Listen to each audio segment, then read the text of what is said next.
रोटी खाने से मोटे हो जाते हैं, राइस खाएं तो और भी बुरा। और कोई कहता है कि ब्रेड भी बंद कर दें, कोई कहता है चावल छोड़ दें। ऑनेस्टली मैं आज ये डिबेट खत्म करने आई हूँ, क्योंकि जो सवाल आप पूछ रहे हैं कि रोटी बेटर है या राइस, वो सवाल ही गलत है। सही सवाल ये है कि आप कौन सी चीज कितनी और कब खा रहे हैं। That is what actually controls your weight. Stay with me because by the end of this video आपको पता चल जाएगा कि अपनी देसी प्लेट को गिल्ट फ्री कैसे बनाएं। एंड नो, मैं आपको चावल या रोटी बंद करने का बिल्कुल नहीं कह रही।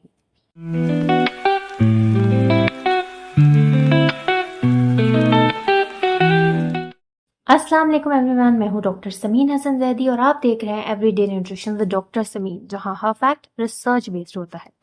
Let's dive right into it. पहले ये समझ लेते हैं कि लोग रोटी और राइस को विलन क्यों बोलते हैं। वो कॉन्सेप्ट है ग्लाइसेमिक इंडेक्स यानी जीआई। जीआई हमें बताता है कि कोई फूड कितनी तेजी से ब्लड शुगर को स्पाइक करता है, और इस हिसाब से वाइट राइस का जीआई हाई है, अप्रोक्सीमेटली 72, और रोटी स्पेशली मैदे की उसका तो और भी ज्यादा है। तो क्या दोनों को बंद कर दें? बिल्कुल नहीं, क्योंकि जीआई सिर्फ आधी कहानी सुनाता है, पूरी कहानी तो ग्लाइसेमिक लोड यानी जीएल से पता चलती है। और ये फर्क बहुत जरूरी है। Glycemic load is equal to GI into amount of carbohydrate in one serving.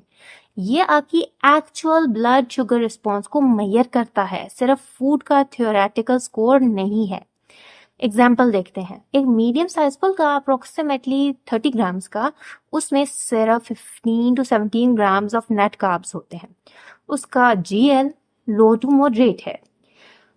और एक पूरी भरी हुई चावलों की प्लेट, मतलब 200 ग्राम्स ऑफ पके हुए राइस, उसमें 50 से ज्यादा ग्राम्स ऑफ नेट कार्ब्स होते हैं, तो उसका जीएल बहुत हाई होगा। तो इशू रोटी या राइस का नहीं है, इशू पोर्शन साइज का है, और साथ में आप क्या खा रहे हैं वो भी मैटर करता है। जब आप चावल के साथ दाल, सब्जी या प्रोटीन खाते हैं तो फाइबर, प्रोटीन और फैट मिलके ब्लड शुगर स्पाइक को स्लो कर देते हैं। इसी तरह रोटी के साथ घी की एक पतली सी तह अब्जॉर्प्शन रेट को स्लो करती है। तो ये ना पूछें कि मुझे चावलों से डर लग रहा है, आप ये पूछें कि मुझे कितने खाने चाहिए और साथ में क्या खाना चाहिए। चलें अब इन्हें सीधा कंपेयर ही कर लेते हैं। मैं नंबर्स बोलूंगी तो प्लीज इन्हें नोट कर लें। एक मीडियम फुल्का होल व्हीट का 30 ग्राम्स के अराउंड, इसके अंदर 80 to 85 कैलोरीज होती हैं, 3 ग्राम्स ऑफ प्रोटीन होता है, 2 ग्राम्स ऑफ फाइबर, और ये लो फैट होता है अगर आपने घी के बगैर बनाया है, मैग्नीशियम, आयरन और बी विटामिन के साथ। इसी के कंपैरिजन में एक small bowl of cooked white rice यानी कि अप्रोक्सीमेटली 150 ग्राम्स आपको 170 से 180 कैलोरीज देते हैं, 3 to 4 ग्राम्स ऑफ प्रोटीन देते हैं, और only 0.5 grams of fibre. Minimal fat होता है एंड सम बी विटामिन। देखें क्या डिफरेंसेस है। पहला डिफरेंस फाइबर का। होल व्हीट रोटी में फाइबर ज्यादा है compare to white rice. Fibre आपको फुल रखता है, डाइजेशन को इम्प्रूव करता है और ब्लड शुगर को स्टेबलाइज करता है। वेट लॉस के लिए ये बहुत इंपॉर्टेंट है। दूसरा डिफरेंस, कैलोरी डेंसिटी। रोटी पर यूनिट में राइस से थोड़ी कम कैलोरीज देती हैं और ज्यादा फिलिंग भी होती है। तो सेम कैलोरी में आप रोटी खाकर ज्यादा सेटिस्फाइड फील करेंगे। तीसरा डिफरेंस, माइक्रोन्यूट्रिएंट्स। होल व्हीट रोटी में मैग्नीशियम और आयरन बेटर होता है, वाइट राइस में ये नेचुरली कम होता है अनलेस वो फोर्टिफाइड हो। लेकिन और सुन, और ये बहुत इंपॉर्टेंट है, ब्राउन राइस की बात अलग है। अगर आप ब्राउन राइस चूज करें तो फाइबर कंटेंट रोटी के करीब आ जाता है और ग्लाइसेमिक लोड भी कंसिडरेबली कम हो जाता है। तो अगर आपको रोटी या राइस में से चूज करना हो वेट लॉस के लिए, तो होल व्हीट रोटी स्लाइटली बेटर चॉइस है, लेकिन ये मेरा फाइनल आंसर नहीं है। अब मैं आपको वो बात बताने वाली हूँ जो अक्सर कोई नहीं बताता। कब खाते हैं या कितना खाते हैं ये ज्यादा इम्पोर्टेंट हो सकता है। हमारी बॉडी एक 24 आवर बायोलॉजिकल क्लॉक पे काम करती है, जिसे हम सर्केडियन रिदम कहते हैं, और इस रिदम के अकॉर्डिंग हमारी इंसुलिन सेंसिटिविटी दिन में ज्यादा होती है और रात को कम। अब प्रैक्टिकली इसका क्या मतलब हुआ। दिन के टाइम पे खाए हुए दाल और चावल और रोटी रात की सेम अमाउंट से कम हार्मफुल होते हैं वेट के लिए। मॉर्निंग और आफ्टरनून में इंसुलिन सेंसिटिविटी हाई होती है, यानी कि बॉडी कार्ब्स को बेटर प्रोसेस करती है। इसलिए हमारी ग्रैंड माँ कहती थी कि सुबह का खाना शाही खाएं, दोपहर का नवाबी और रात को फकीरों की तरह। इसमें एक्चुअली साइंस थी। प्रैक्टिकल टिप्स नोट करें। नंबर 1, अगर आप वेट लूज करना चाहते हैं तो अपने कार्ब हैवी चीज़ें जैसे कि चावल या रोटी लंच टाइम पर शिफ्ट करें। डिनर में प्रोटीन और वेजिटेबल ज़्यादा खाएं। नंबर 2, सोने से 2-3 घंटे पहले खाना बंद कर दें। Late night eating insulin resistance को वर्सन करता है, स्पेशली साउथ एशियंस में। नंबर 3, अगर आप एक्सरसाइज करते हैं तो वर्कआउट के बाद के मील में कार्ब्स लेना परफेक्ट है, क्योंकि मसल्स ग्लूकोज को अब्जॉर्ब करने के लिए रेडी होती हैं। और एक और बात, अगर आप रात को लेट डिनर खाते हैं और सुबह लेट उठते हैं तो ये मेटाबॉलिक पैटर्न वेट गेन को सपोर्ट करता है, चाहे आप डाइट पे हों। सो टाइमिंग मैटर्स अ लॉट। मैं आपको वो प्रैक्टिकल फॉर्मूला दे रही हूँ जो आप आज से ही अप्लाई कर सकते हैं। No fancy diet, no guilt, no किसी चीज़ को रिमूव करना। मैं इसे कहती हूँ द देसी प्लेट मॉडल, और ये काफ़ी सिंपल है। हाफ प्लेट में वेजिटेबल यानी कि सब्जी या सैलड, क्वार्टर प्लेट में प्रोटीन यानी कि चिकन, फिश, दाल, एग्स, पनीर जो भी अवेलेबल हो। अदर क्वार्टर में आपने कार्ब्स, रोटी या राइस यूज करना है, प्लस एक सेपरेट छोटी बोल में दही और 1 चम्मच घी या तेल।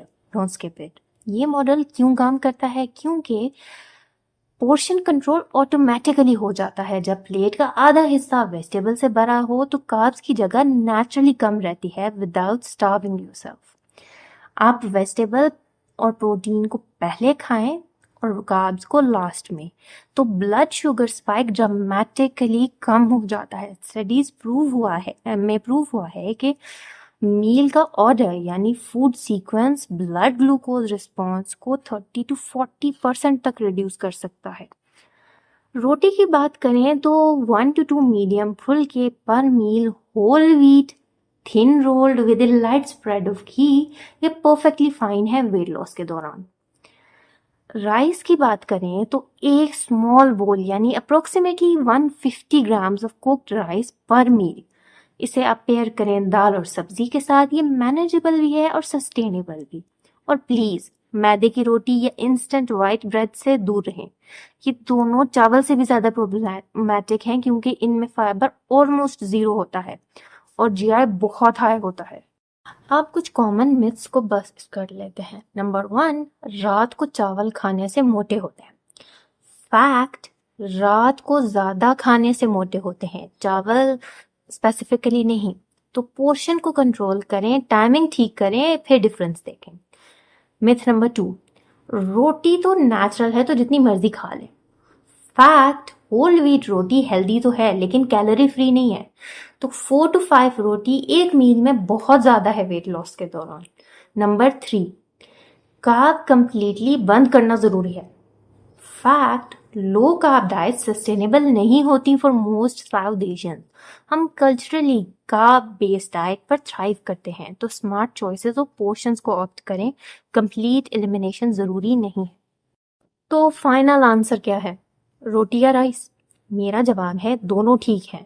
जब आप ग्लाइसेमिक लोड का ख्याल रखें, पोर्शन साइज सही हो, टाइमिंग स्मार्ट हो और बाकी प्लेट बैलेंस्ड हो।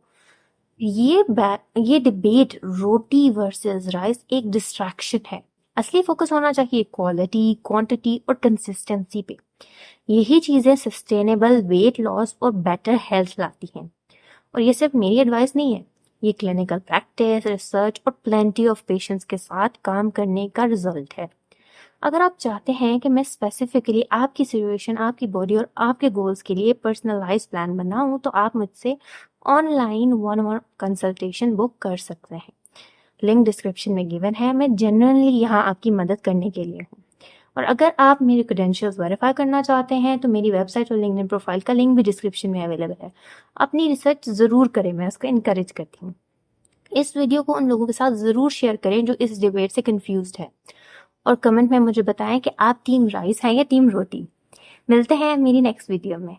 As always, let's eat smart together for a happier, healthier you. Allah Hafiz.